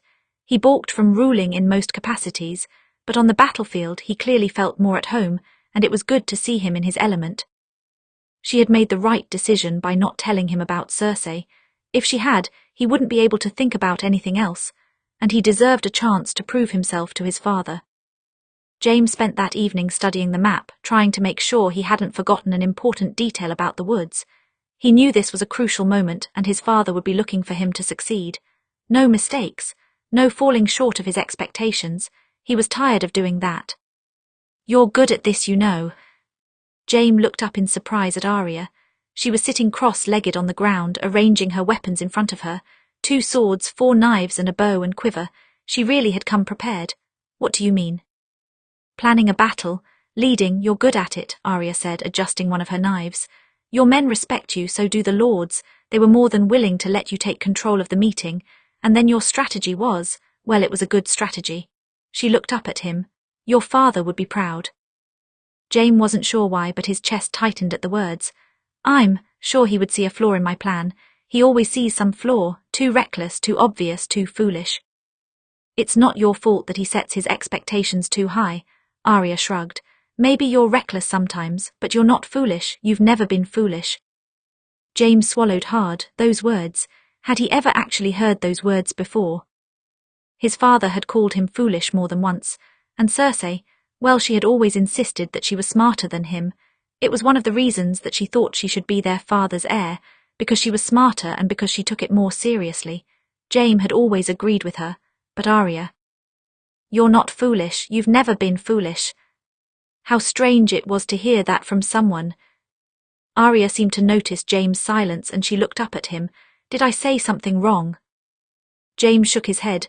"Ah, no, He took a deep breath. "Thank you, Arya." Arya smiled, then returned to organizing her weapons. He wondered if she even knew how much her words had meant to him, how rare they were. She said them so casually that he doubted she really understood their effect. But Jaime, who all his life had been told he needed to try harder, be better, become the man he was born to be, was not used to such praise. Ever since he lost his hand, doubt had become his constant companion. How was he supposed to live up to his father's legacy? "Your father would be proud." He wasn't sure if his father would be proud or not, but for now Arya's words were enough for him.